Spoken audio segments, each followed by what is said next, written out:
and welcome to a new season A new season? Literary Gladiators. OMG!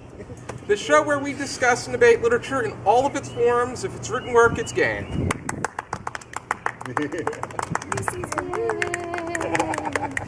Let's meet the panel. Hi, I'm Larry. Hi, I'm Jesi. Charlie. And I'm Josh, and this is our 8th season. Wow. It's hard to believe that we got to this point in time. And we're starting off with some of my favorite panelists. Larry, back for a 5th consecutive season, 6th overall season. Jesse's back for a 2nd season. And Charlie and I are back for our 8th straight season. Yes. Woo! We started this Marathon. Yeah. Already. Hope you like the music. A big shout out to Ari Grands as well. He helps out with the music as well, so big shout out to him as well. And he'll be back in a few weeks. Today Welcome we're back, going to be Larry. going over a memoir called Necropolis by Boris Pahor. Boris Pahor was he was born in what's known today as Slovenia. It was a territory of Austria-Hungary back in his day. 1913 too. I think he's still alive. He is still alive. He is. When this is released, he'll be 105. That's wow. a life well lived. Outdated articles because I thought he was like 97, 98. So whatever article I read, That was said he was in 97. This is from 2010. He's when older than Buddy Rich. when this translation took place. God, But okay, that's what he I was he started fighting for the Axis powers during the Second World War. He worked as a medic, but Yes. he, in order to stay with his fellow Slovenians, he started fighting against the fascists. He was captured. He was arrested by the Nazis, and he was sent to work at the concentration camps. Which actually He was an Not to, like, anti-fascist, right? Yes, he was an anti-fascist. During not those- to like get ahead of the discussion, but I have to say, like, reading this, I didn't really know that they had prisoner medics in the camps. Like, I mean, obviously, you know, we all kind of like grow up in school hearing about the Holocaust and how terrible it is and the things that happen to all these people in the camps. But I mean, it never occurred to me that, you know, some of these people were doctors and possibly trying to, you know, help their fellow prisoners. And so I don't know, I feel like it was an interesting take on, you know, something that I felt I knew a significant amount about, and as it turns out, I know nothing at all. That's what happens when you make the people that guard the prison and operate the prison fellow prisoners, and not the only people that were really Nazis that were operating it were the ones that were in charge, The heads. SS. And Yeah.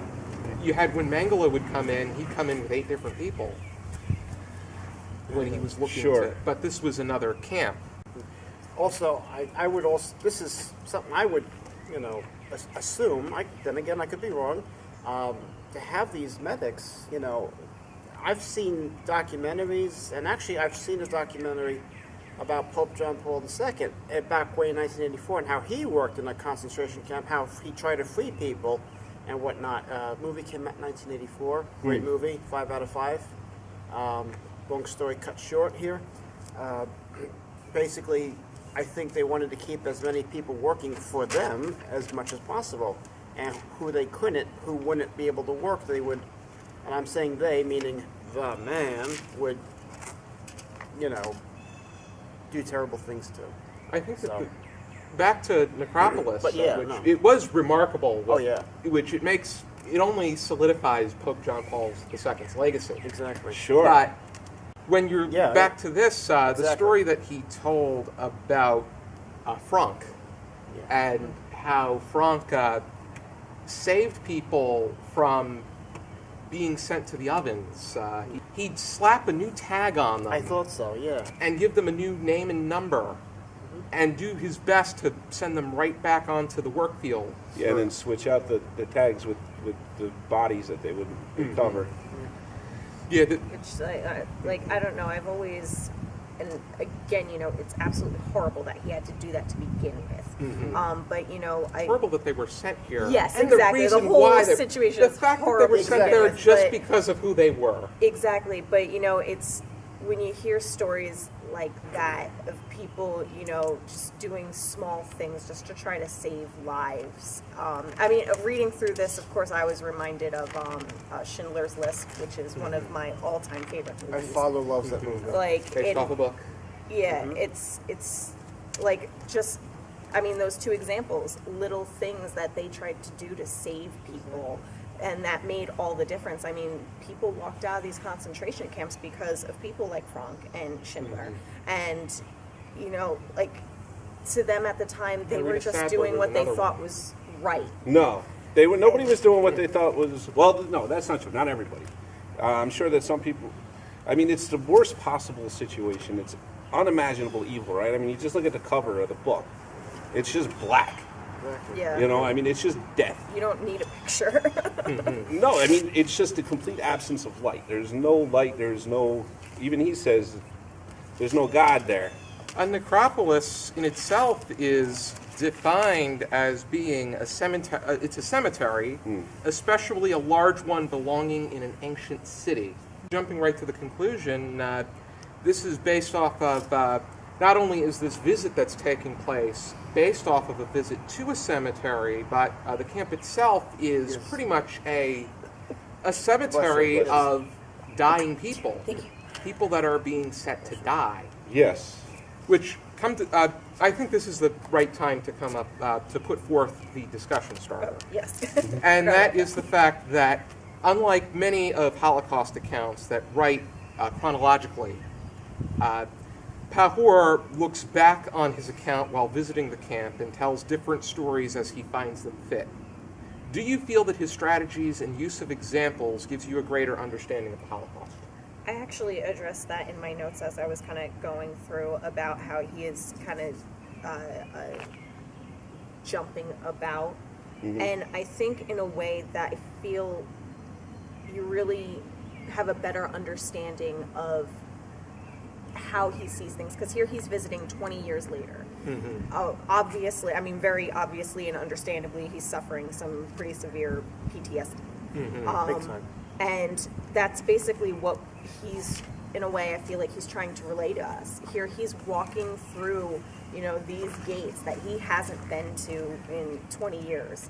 And he's seeing things that are kind of giving us the flashbacks that he's been having. So maybe, I think it's better that he's not, putting it in a chronological order, because then it's just a story.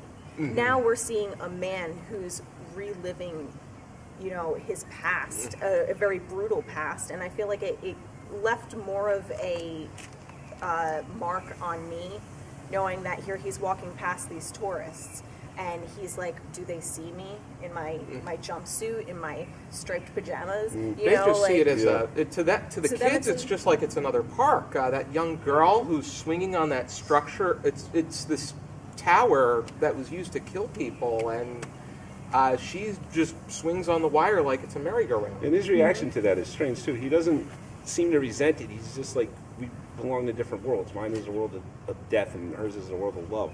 At first, he has an instinct of horror, just because somebody's swinging on a tower that he was at a place that he inevitably called home for a period of time.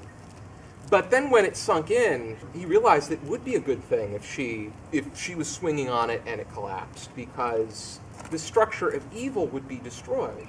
Not to mention, I mean, in a way you can kind of think of it as, he always saw that as, something to associate with death. And like you said, again, different times. She's now going to grow up associating that with something fun and something better than it was originally meant to be.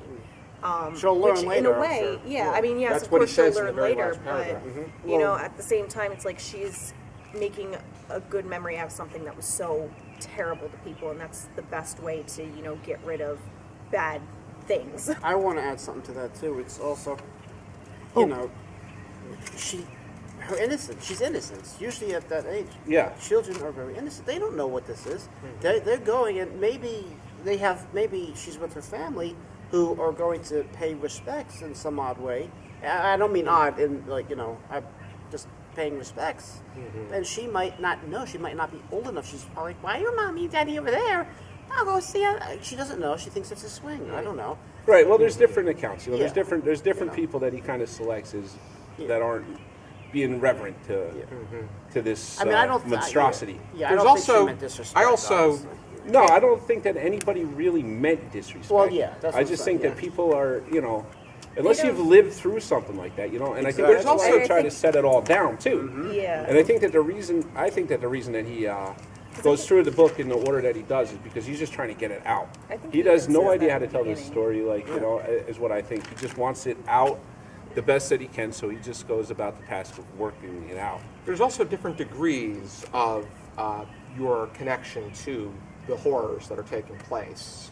I labeled them. There's 5. I labeled down 5 of them, but there's 4 that are evident. There's the 1, 1.5, 2, 3, and 4. 1.5. The first degree is the person that has absolutely no connection or experience or knowledge. So the kids or just the people that are oblivious. They're completely innocent. Yeah, they're completely innocent. 1.5 is the person that has no connection. They have a close connection to one that may have endured the experience, but Not as much. there's They don't have only the experience. there's only so much. Yeah, there's no.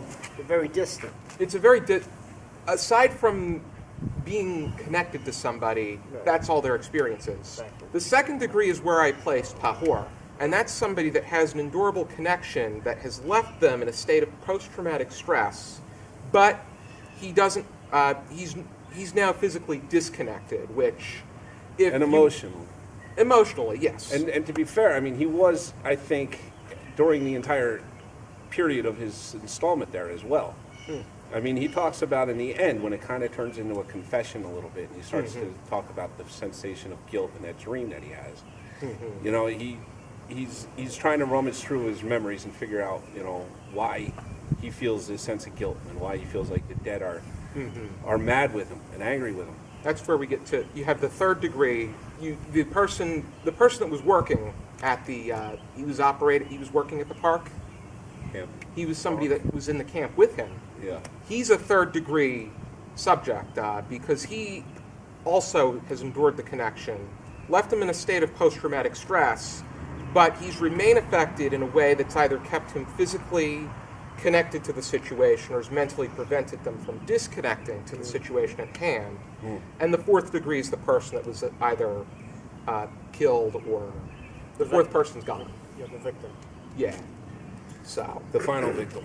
the final victim. And a lot of the people like Pahor, he's trying to speak, especially for the fourth degree person. Well, it seems like, I don't know if he's trying to speak for them as much as he's trying to get some kind of sense of redemption or something from them, from the dead.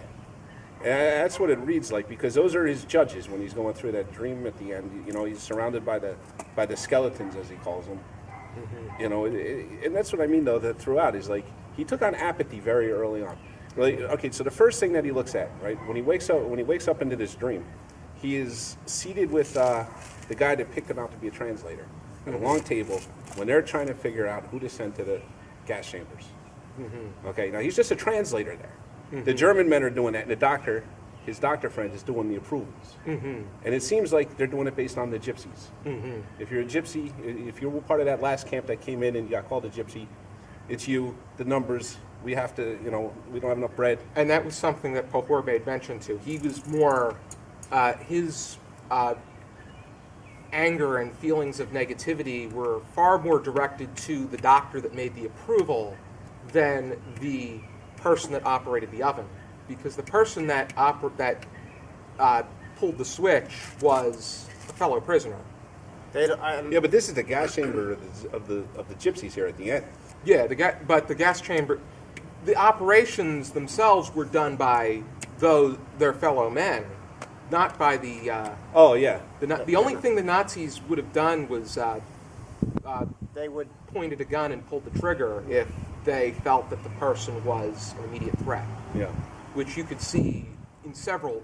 I remember watching The Pianist where somebody spoke harshly toward a Nazi officer, and he just pointed his gun at her. Boom, you're dead.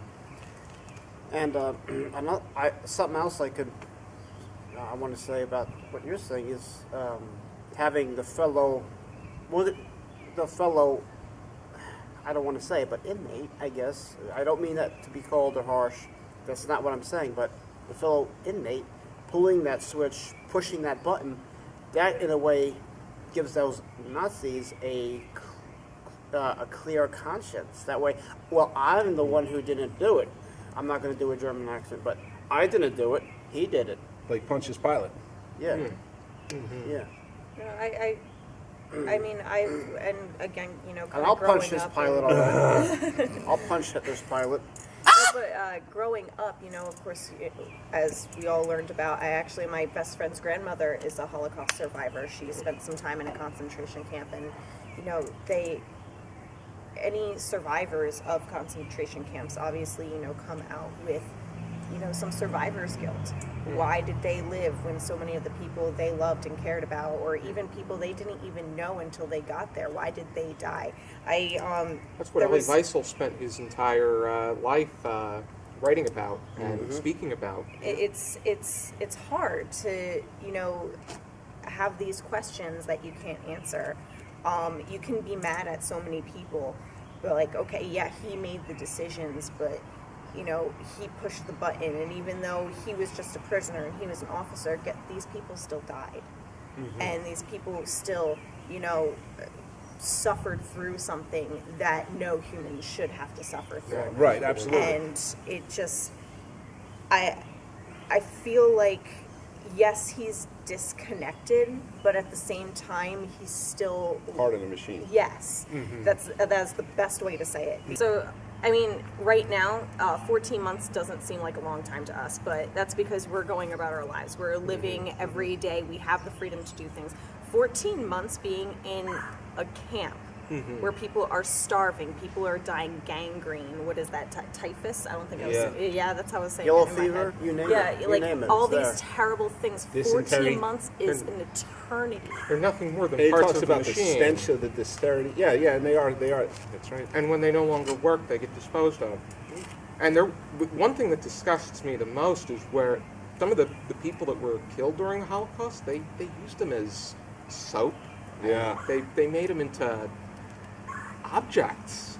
Even in this story, he writes about how the furnace that they used to burn the dead is what heats the water that gives them showers.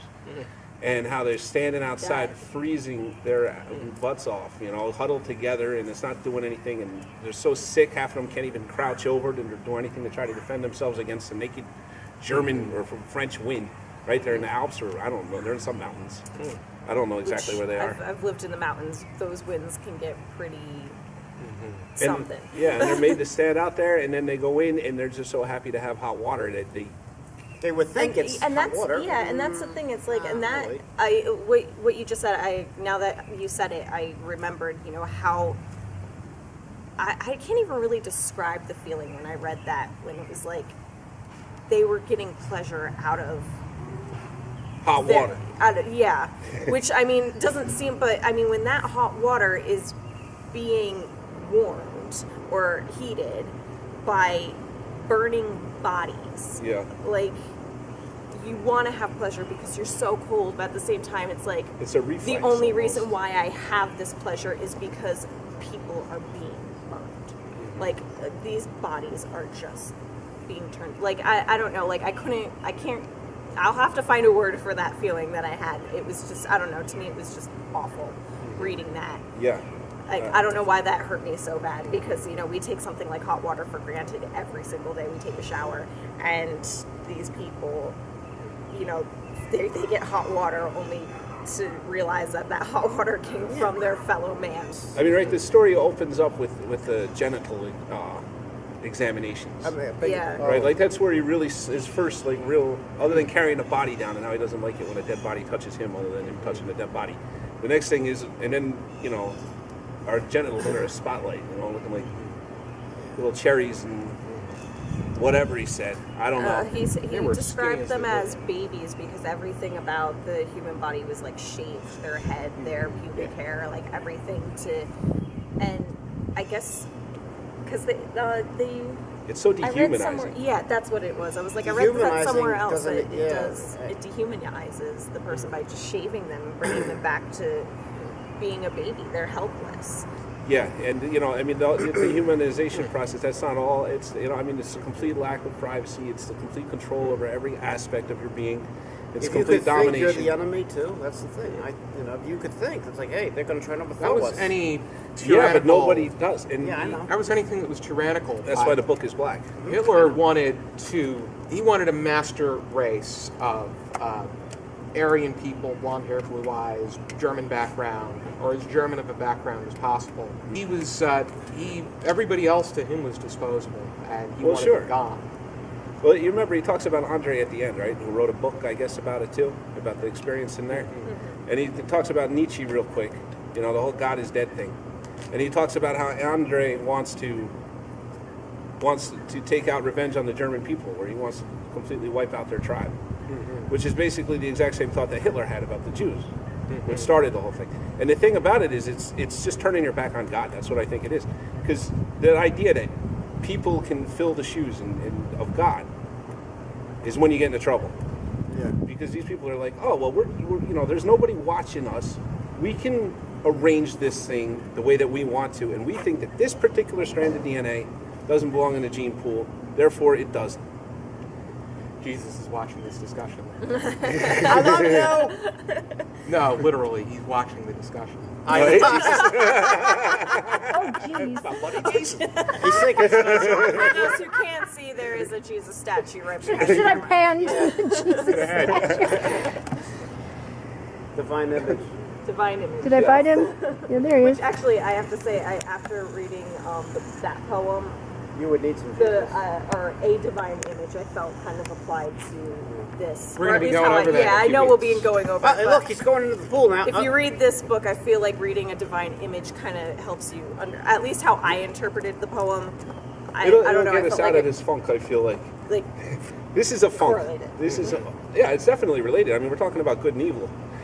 And you can't talk about evil without talking about good. And that's what he writes his whole book doing. That's why the cover's black. Because he didn't do anything good. He didn't. He chose apathy early on, and he admits it.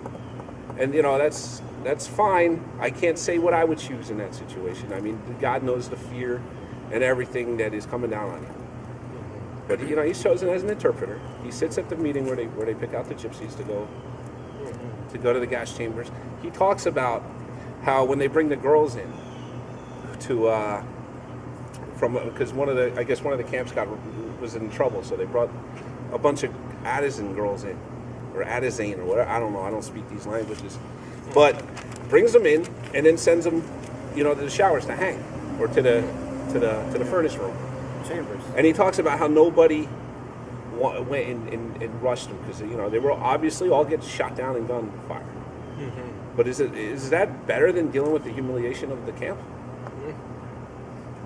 I guess you really can't say. I know now in this wonderful safe space that we have, I know what I'd like to think I could choose, what I like to think that I could do.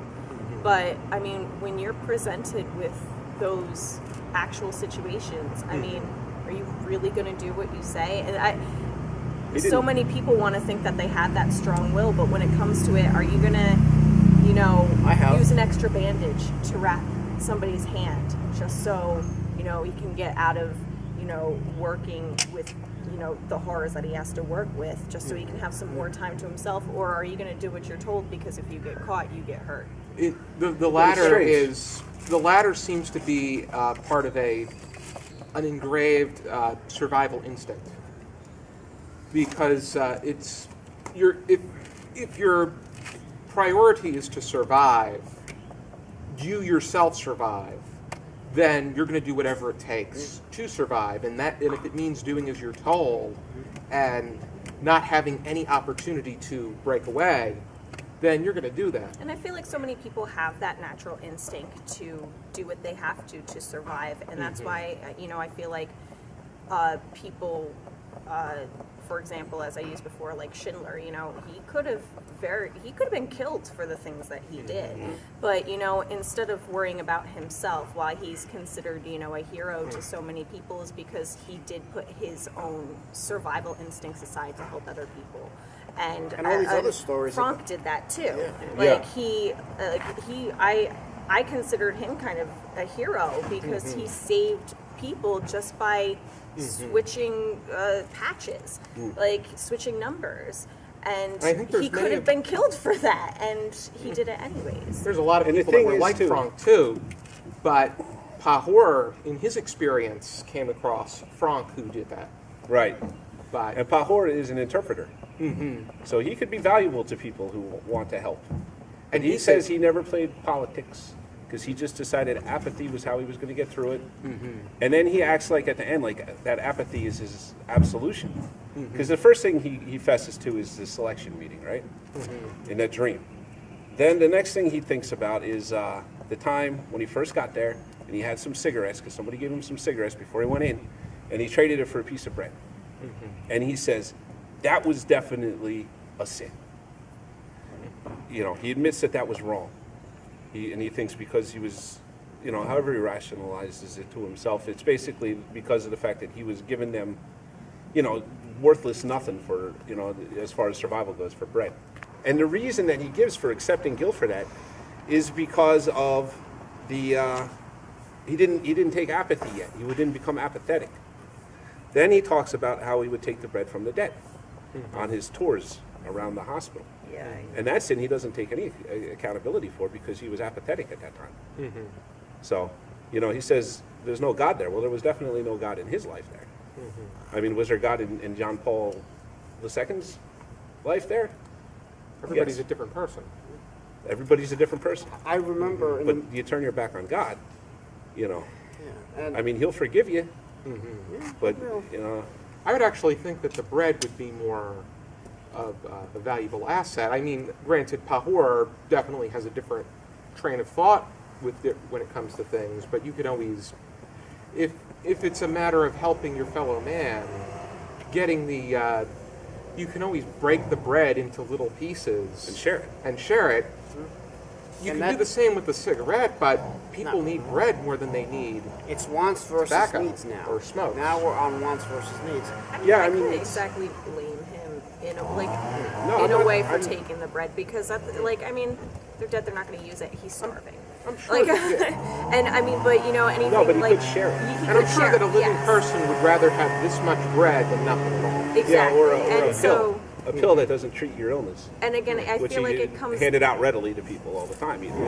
but it does all again. It comes down to you know your basic survival instinct that we talked about before. I mean, are you going to want a you know, like here you're starving and here's this bread, and yes, you could share it, or you could survive a little longer by eating it yourself. And endure more humiliation. Exactly.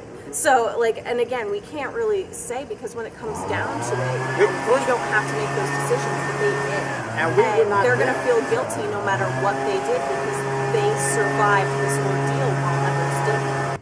Yeah, I feel like the only thing that we can really take away from this atrocity and from all atrocities, that Don't be especially assholes. over the last 20th century, right, since Nietzsche declared God dead, you know, 100 million dead from communism, however many in Germany, and Nazi and the fascists, and the fascists and the communists fighting each other over Europe for, you know, the whole first half of the century.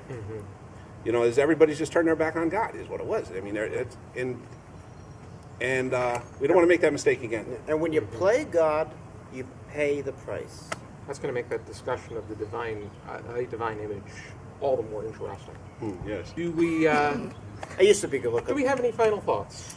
I wrote down two kind of quotes that I found just kind of in my background research of the book that I really liked, and I just kind of wanted to share them with you guys. I wish I had wrote down who actually said them, and I didn't. But one person said that basically this book, you know, their thoughts of why, you know, he jumped around so much was because he was trying to describe the indescribable. And I felt that, like, that's a very true statement because, again, you know, we can read as much as we want about these atrocities, I think but that's unless we were anybody. there, we Yeah. really don't know how awful they really were. And So Any account on Yeah. PTSD. yes, and be- so I felt like that was a really, you know, the best way to kind of describe this book was he was describing the indescribable. And then another one, which I kind of paraphrased it a little bit, but he felt too alive to be considered dead and too dead to be considered alive with the tourists that were there because he had no connection with them, but he had no connection with the people, the ghosts, the skeletons that he, you know, was kind of seeing, that he couldn't be with them. They were ignoring him because he was alive, but the tourists were ignoring him because he was essentially dead from being there. So those two things, I don't know, I really like them. I wrote them down and I wanted to share them Either with you they guys. don't know he's there, or there's parts of it that they just don't grasp of what he had to go through, or they only want to know so much. Yes. Because and- that happens that happens not just with these prisoners, but also with veterans and Oh, yeah. anybody who's been through any kind of traumatic experience that, you know, other people, I mean, again, you can't relate to it until Sorry. They you've wanna been fe- through it. they feel that they need to feel bad for it, but they only want to go so far. Yeah. But those were my final thoughts. I wanted to share them with you guys, and I couldn't quite get them in the discussion anywhere. They didn't fit. So One of the points that he made is that there were so many people that were killed during the Holocaust, not just Jewish people. There was people. He said that there were the amount of people that were killed fighting Nazism is in the seven figures. Millions of people. The Jewish people endured the most because it was the focus of their ire. Yeah, the concentration was on them. Then it was everybody that wasn't Aryan. Yeah. Also, keep in mind, back in the 1940s, we didn't have 4.6, 4.7 billion people on this planet. We had quite a few less billion people on the planet.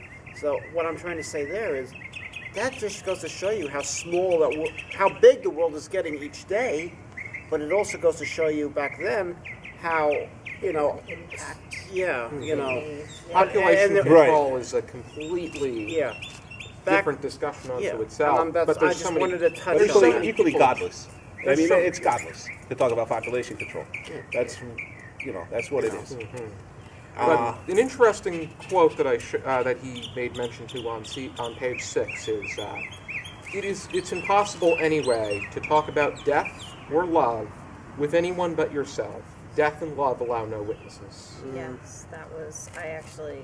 That's a I sad, remember but reading That's that lonely. part. That I don't know was- if it's true, but it's lonely. That was with him in the when he was when he I met the remember Watchman reading that. again, because he felt such a great disconnect with him because the Watchman was never able to break away from I'm sad now. the concentration Again. camps and that.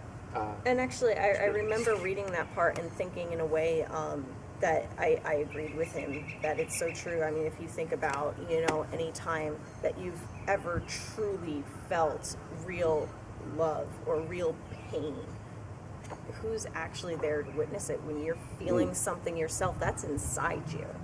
And I don't know, I do remember reading that part, and that was my first thought was, he's right. I mean, nobody can actually witness those things. So how can anybody actually relate to you? How can anybody understand? See that? Yeah, that's a little too lonely. It is lonely, but I mean, we have the ability to empathize, right? And that's the closest that we get. How can anybody understand?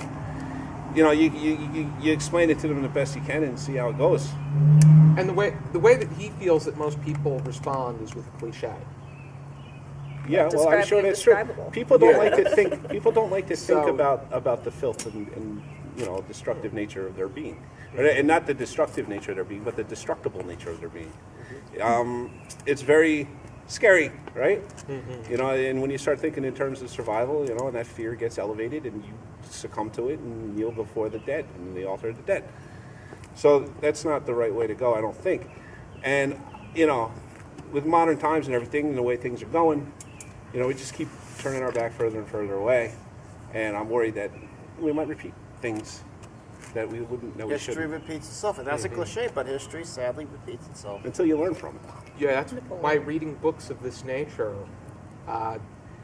gives us, it provides us with warnings as to what we can do to prevent Nip it. things from going the wrong way. Yeah. And the only way to do that is to speak the truth at every turn. The Oh, best sure. you can. That's what our story is, right? That's what our Western civilization is based on. Is to just tell the truth the best that you can all the time. And things will work out. Or at least you die telling the truth. And you're not humiliated in your death. How would we rate this on a scale of 0 to 5 stars with half stars permitted? Larry? I give it a 5. It's worth reading. I would recommend it wholly. I think, you gotta have the historical perspective for it and try to understand as much as you can, and to witness, the horrors that humankind are capable of. Now, this is the only book of this type I have read. I have not even seen Schindler's List. This is my introduction to this dark abyss. But Gets darker. You have yet to read I'm Night sure it as well. does. I'm sure it gets a lot worse than that. I mean, we've read stories about the gas, right, or poems in World War I, and how horrific a gas. death, and how monstrous a death. And luckily we were kind of spared that here in this book, to a large degree. And God, may God bless all those poor people that went through that. And can we, live up to the better side of ourselves, to God, and not do it again. That's exactly what books of this nature strive to try to I call them help wet us flags. engage. I call them wet Yeah, flags. it's pretty much it's a warning piece. It's what a Holocaust piece should serve as, to, especially in helping the person that was not involved. Yeah. But it also is important for the person that has a connection to develop a greater understanding. Yeah. I'd Jesse? like to give this book like 4.5. I've read Anne Frank. I've seen Schindler's List. It's not my favorite part of history. I personally enjoy ancient history, but this is our history, and as you said, it's so dark and hard to face. But it's something that we as human beings do need to face it, because it's something that actually happened, and we're capable of it. And we are unfortunately capable of this kind of cruelty and this kind of madness. And I feel like, Boris Pahor did a good job kind of recounting it the best that he could. Trying to give us a small look into what he dealt with, because he could write 4 more books saying the same things and we would still never understand what he actually went through. We were And never there. We were never there, so we could never understand. But he, like as I said at the beginning of the discussion, you really get a sense of his PTSD and how he's trying to cope with everything by how he jumps around in the book. And I feel like that was, it hit me a little bit more than reading something like Anne Frank, where it was, yes, it was her diary, so obviously it wasn't in chronological order, but that's what I'm saying, because this wasn't. Could you imagine, being so traumatized, walking through the place where it all happened? It's not going to happen chronologically. It's going to happen as you see the things that remind you of what happened. The flashbacks, yeah. So I thought the book was very well written. It was hard to get through, Yeah. because, again, human beings are so terrible. And what they did was awful. So, it was hard to get through in that sense. Yeah, and it's also hard to get through narratively. Yeah, well, yeah, since it's a translated piece, I feel like it was, there were some parts where I did have to read through 1 or 2 times to completely understand it, but like And you he said, jumps around This a lot. particular book, Like you were saying. the one that we have, is translated by Michael Biggins. yes. And like I said, he's just trying to get it out, and these people, were only ever vague impressions to him, the other characters in the book. or never close friends or anything. They were just accomplices in trying to survive.